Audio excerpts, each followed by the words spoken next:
Let's get cooking.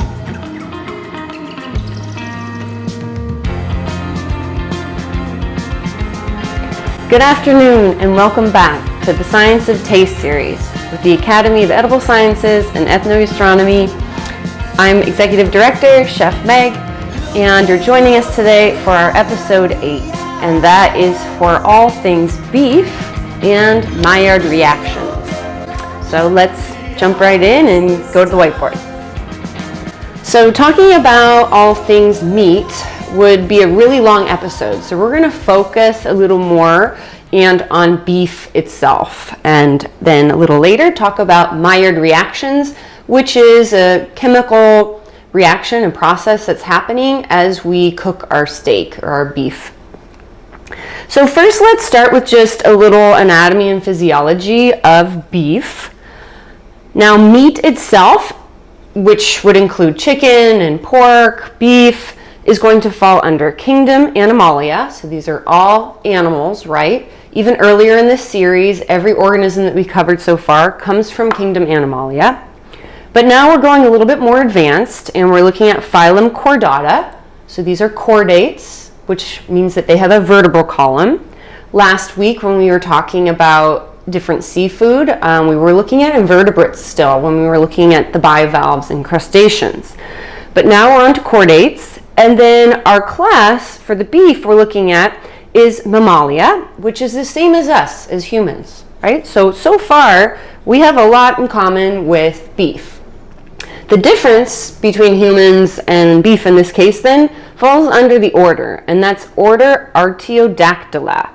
And this refers to all the animals that are hoofed. Okay, so that includes sheep and goats, camels, oxes, deer, giraffe, antelope, and our cattle, our beef.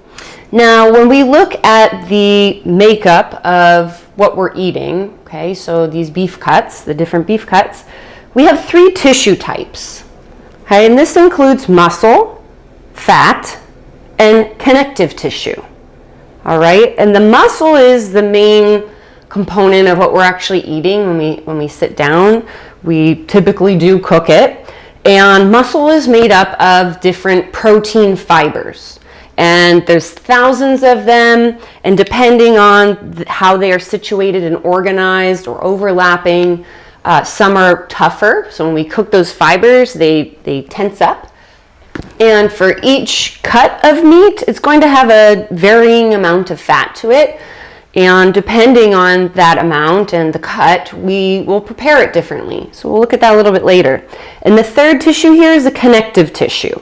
And this connective tissue is both going to attach these fibers to each other, so within the muscular tissue, but it also connects the muscle to bone. Okay, so we have different types of connective tissue, and the cuts of meat that we find has more concentration of the connective tissue means we're going to want to cook it longer and slower, because connective tissue, in order for it to break down and form what's called a gelatin, which can be great cuts of meat that are delicious, they just require more time and a gentler, longer process for that cooking. All right, so let's look at the cuts themselves just a little bit.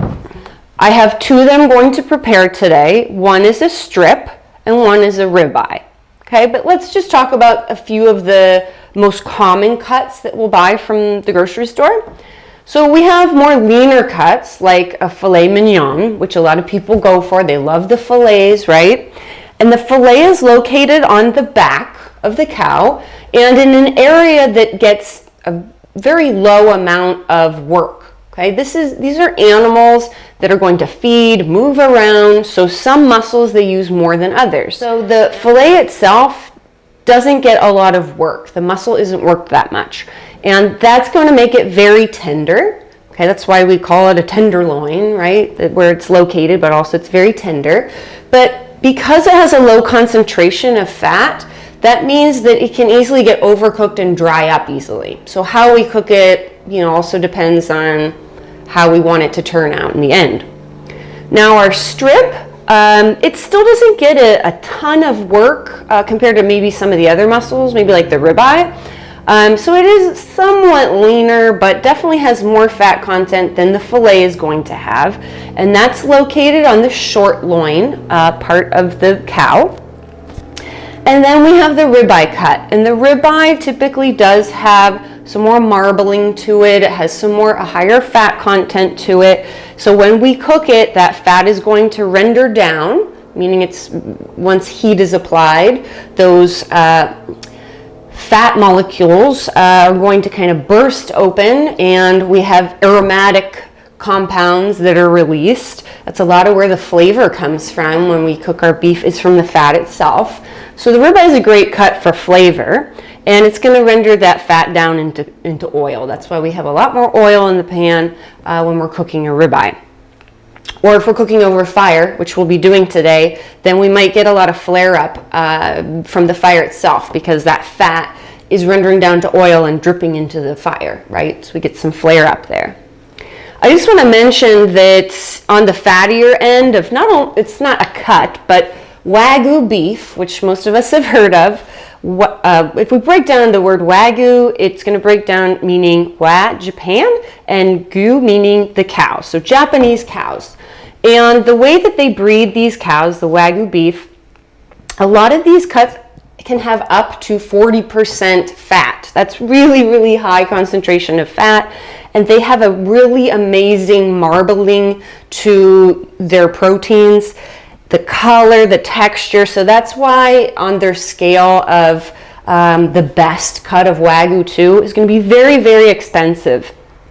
And for the way that they prepare the Wagyu, not only does it come down to its genetics itself and their breeding for them, but how they feed the cows. So they're going to be both grass-fed, but also they'll feed it anywhere from beer or sake, and they get massaged. So these cows are treated very, very well during their lives, and that's because they want to produce the best quality beef that has the right combination of these tissues, really, and the best flavor profile. Looking at the two types of feeding for cows, the main types of feeding, we have grass-fed versus a grain diet, okay? And I bought both today. So our ribeye is actually grass-fed, and our New York strip is a grain-fed. And we can look a little bit at the difference, though it's a different cut, so we'll have a difference just in that. But for our grass-fed, it doesn't mean that they're grass-fed their entire life. Actually, the one that I got, it's at the very end of their life, they're fed grain right before they go to being processed and slaughtered. So most of their life grass-fed, they get to roam around, feed on grass, and this means that they are going to be leaner, these cows, because they have to work for their food. They're moving around, they're feeding themselves. This is the natural way that, cows are eating them. So they find that it's about 4% less concentration of fat than cows that are fed grain most of their life or their entire life. Okay, so grain-fed cows actually do have a higher marbling of fat, but they have a higher calorie diet, and they're not moving around as much. They're not having to move and feed like that. So of course they're going to have higher fat content, and it makes sense that they would weigh more, that they'd be bigger animals. What they've also found in looking at the chemistry, specifically of these different types of proteins within the cows, we find that, and fats, we find that the grass-fed cows actually have higher concentration of omega-3 fatty acids, which are just a type of fat that's better for us. Our body can produce it or can break it down, and it's healthier fats. Now the grain-fed cows are going to have a higher concentration of omega-6s and a lower concentration of those omega-3s that are healthier fat for us. So important to note that as well. Now just a few tips when you're going to the market and you're going to be buying some meat. What certain things to look for in knowing the quality and how old the meat may be. Look at the meat itself and the surface. Does it look really slimy? Does it look smooth? If it's very slimy cut, then that probably means that there's some bacteria on the surface that's already started to proliferate. If you see almost yellowish tint to the fat, which in this grass-fed ribeye, you can see a little bit of yellowish tint. That is not a bad color to see in fat necessarily, okay? That just means it's probably grass-fed. Okay, it's gonna have a just different kind of coloration to the fat itself. Now, colors that you do wanna look out for that are not good is a red slash grayish slash brown kind of color. That means that the meat has already started to oxidize. It's been sitting out where certain proteins are reacting with oxygen molecules, and it's starting to break down that meat a bit. So the color will start to change. If you start to see grayish kind of look around the outside, you know, of the cud or even with the fat, then yeah, that probably alerts you that it's at least been sitting out and exposed to oxygen in some manner for at least a week. All right, so it's pretty much to the point where you maybe even need to toss it at that point or cook it straight away. So color though itself is not always a good indicator, and that's because sometimes right after these cuts are processed, they'll be vacuum sealed right away, and when they're first processed, they're going to have almost a purplish reddish tint to it. So darkness of color doesn't necessarily coincide with the age, but how bright that red is can have a few different factors. It can be that it's bright red because it was just maybe pulled out of a vacuum packed seal. It could be bright red because sometimes they add carbon monoxide even to the packaging. And what that does is it kind of reacts with myoglobin, which is proteins that react with oxygen, and it creates a more reddish color. So color doesn't necessarily mean this is super fresh or not. The color can also depend on the animal itself, right? How pink something is, lamb versus beef. It's going to have a different color to it. Now let's look at the reactions that are taking place when we add heat to cook down our beef and our cuts of meat here. Now it's called the Maillard reaction, and that's because it's named after a French scientist named Louis-Camille Maillard in the early 1900s, and he was studying this browning effect of not only meat, but any kind of proteins that are reacting with sugar molecules. And in this case, when we look at the building block of proteins, those of you that have already taken biology class, maybe you can recall the building block of proteins are called amino acids. So there's many different types of amino acids out there, and they form chains that are proteins. And when we react these different chains of amino acid sequences with different sugar molecules, then we have this reaction that's going to take place. But it needs to happen with a certain temperature range. So, looking at the few steps here of the Maillard reaction, of this browning effect, we have before what's leading up to our reaction, which is any temperature that goes up to 284 degrees Fahrenheit, so that's still pretty low. We need enough energy for the reaction to take place. So the reactions for a Maillard reaction is going to take place above 284 degrees Fahrenheit. And what's happening though before that is that the surface moisture will begin to dry. And that's good. That's what we kind of want to happen prior to our Maillard reaction taking place. When our temperature gets up to anywhere between 284 to 320-ish degrees Fahrenheit, we're going to have an increase of this reaction rate. And the reactions are just many, many thousands of combination and recombination of these amino acids and these sugar molecules. So they're forming new aromatic compounds as our heat increases, and then they break apart and then form new ones. Now finally we get to the bad range. When it's too high of a temperature, then these Maillard reactions are no longer really taking place. Instead, we have something called pyrolysis, and that's just essentially burning.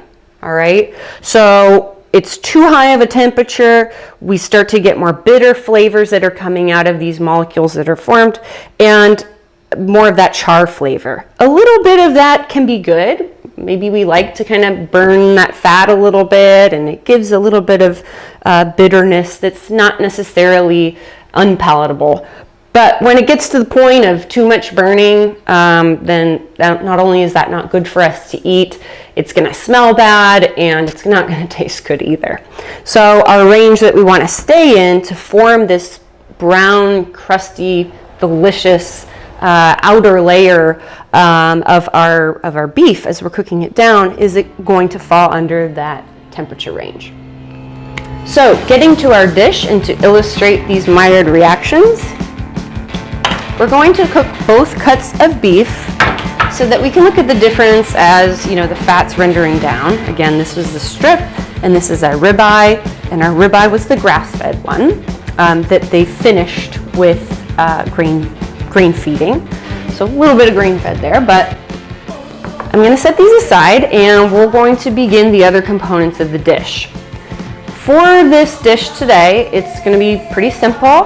I'm going to make what's called a Tataki sauce. So it's kind of a little bit of Japanese, even Asian influence into a soy-based sauce that we're going to drizzle on top of our beef after we sear it outside over the fire.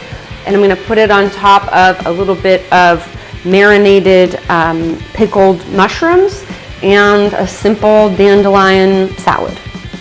So let's start with the Tataki sauce.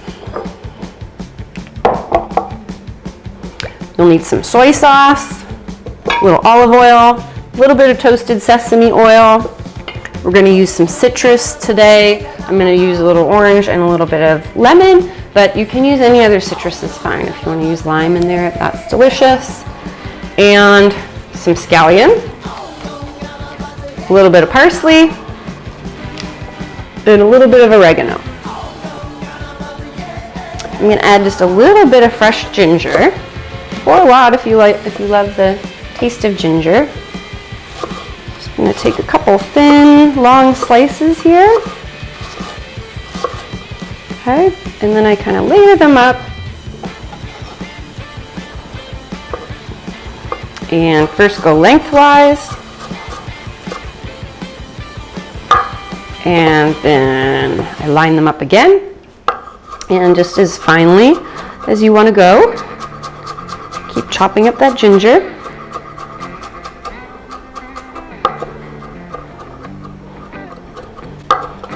And a good knife trick, if you want to go even finer with a small cut like this, then it's nice to use both hands and rock your knife, okay?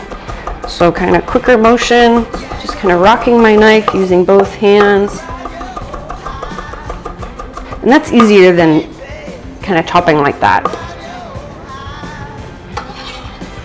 Okay, that looks like a good amount of ginger. You can add more if you'd like. I'm actually going to add a little bit of garlic. Just going to smash them to heal the blade. Pull them out. And again, as finely or as rough as you want to chop them, but I'm going to go pretty fine. All right. So we've got our garlic and ginger in the bowl. Next, I'm going to add a little bit of scallion.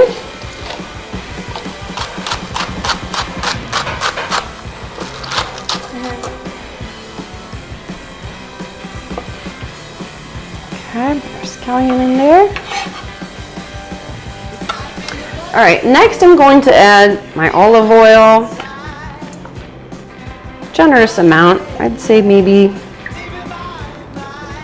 quarter cup. Soy sauce,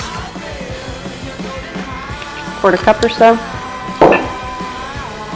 And we'll do maybe 2 teaspoons of our sesame oil.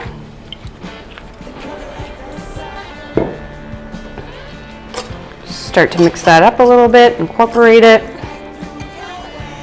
Next, I'm going to add some citrus. So let's do both some zest and juice. So I'm going to zest my lemon in here. I love the acidity that brings out different tasting notes in the meat, especially when it's a fattier cut like a ribeye. Then that acidity kind of cuts through the fat a little bit. Just pairs really well. And then you have the saltiness from the soy and the earthiness from our herbs and our onions. Just a nice combo. I'm also going to put some zest of our orange in here. And then I'm just going to add some lemon juice.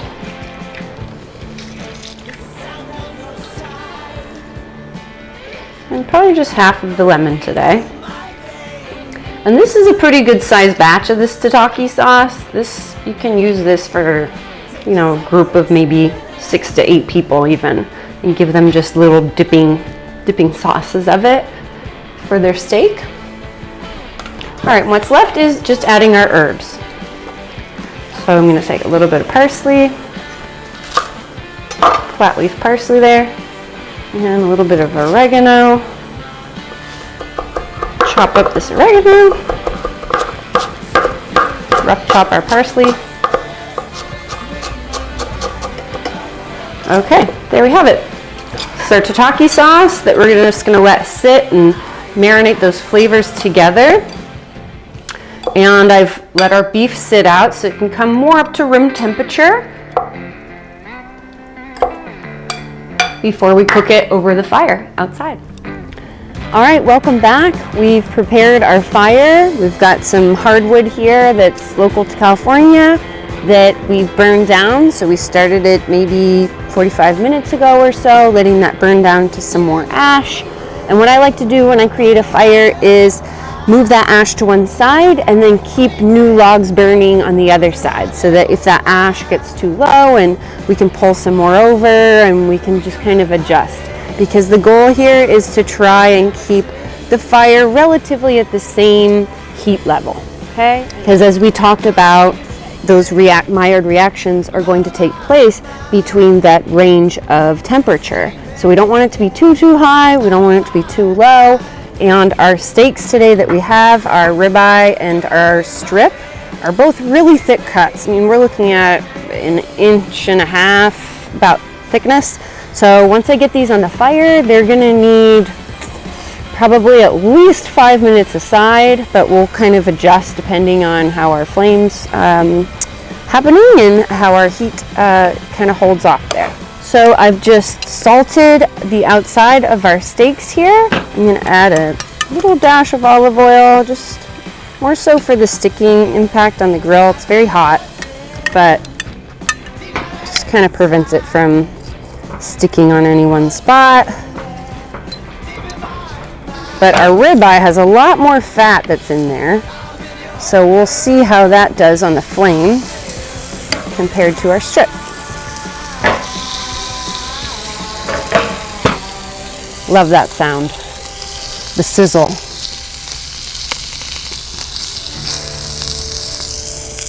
And we'll just let these sit for at least 4 minutes, kind of check how that crust, that browning action is happening, and we can switch it to get our grill marks. So we just go from one angle and a direct 90 degree to the other side, and then we can check it again, and then we'll flip them.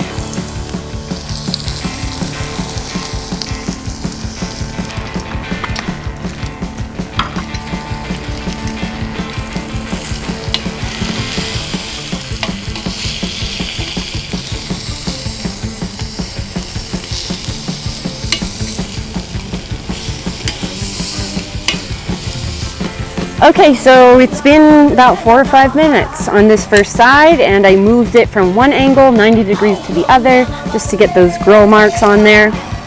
And now we have our ribeye that we're flipping. That looks beautiful, if you can see that. Sorry we don't have too much of a close-up today. And our beautiful strip. That fat on the outside, nice and golden. We have a deeper color on our meat there, on our protein. And it's only going to take a few more minutes on this other side if you're looking for a medium rare. So I'd say another maybe 3 to 4 minutes. And if we want it more of a medium, then I'd say another maybe 5 minutes or 5 to 6 minutes, flipping from side to side. We chose a hot afternoon to make this fire for this episode. Maybe not the wisest choice in retrospect. That's going to taste delicious. Much better than doing it on the stovetop or in the oven, I think. And because that ribeye had a higher fat content to it than our strip, it's going to be ready actually faster, okay? Because a lot more of that fat at that lower temperature, that fat is going to cook at a different rate, a temperature rate, and so it's going to render down, and you can tell that this steak, they started out about the same thickness, but our ribeye is already a little bit thinner than our strip there, and that's because we have a higher protein concentration on the strip than we do for the ribeye here. All right, so let's plate our dish. We're gonna start with just some dandelion greens. So I'm just gonna take a nice, healthy helping of them and tear them up a little bit because the stalks are a little bit thicker. Just gonna split those in half a few times. Layer that on our plate here. And I'm going to take a little bit of that tataki sauce that we made earlier, that soy-based, almost vinaigrette that has some herbs and citrus. And we're just going to drizzle a little bit on our dandelion greens, maybe a little bit on the outside of the plate, just for nice plating there. And then let's cut our steak. So first, let's cut into our ribeye since we pulled that off first. So that's rested a little bit longer. It's super yummy, nice and juicy. I'm just gonna take a few slices of that.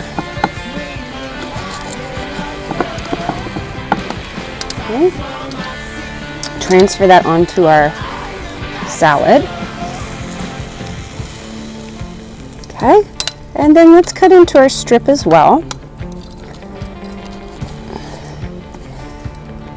Also looks excellent. I've got that fat cap that's just on the side there. Take a few slices from that, right? And then for the rest of our plating, we're keeping this pretty simple. I marinated some mushrooms. I just chopped them up raw. Any mushroom will do. And I just made a little bit of a pickling liquid. So a little bit of salt, a little bit of sugar, and whatever vinegar you have on hand. I used rice wine vinegar. And you can just do a quick toss even in that vinegar liquid. I let mine sit for about 20 minutes, but you can let it rest for just a minute or two is fine. Also tastes delicious. But I like that earthiness, that earthy quality of the mushrooms. Just gonna toss those on there. And then, of course, we need a healthy, generous portion here of our tataki sauce. I'm gonna lay right on top of our steak. Drizzle a little more of that citrus oil in there as well. And then I have some micro radish. It tastes nice, a little spice to it. Also for plating, makes it look nice and super healthy, our microgreens. And last night we prepared some pita over the fire. So you can tear off a little chunk. I think that'll go nicely with this salad here.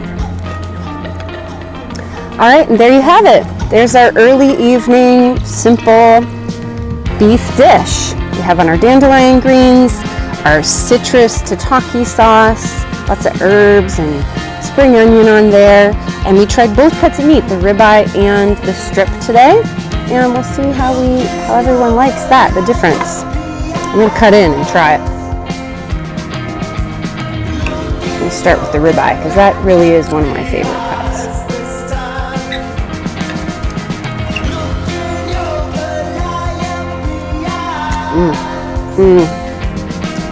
Right away I taste the citrus, that orange, the lemon, and then I taste the meat. So it's kind of nice to lead in with that citrus. It's kind of like a intense punch. With the smokiness of it being on the fire, that fat's rendered down perfectly. And then you have that earthiness and herbaceousness from our mushrooms, those dandelion greens that have a little bit of bitter quality as well. Almost brings out some of the bitterness of our char on our meat.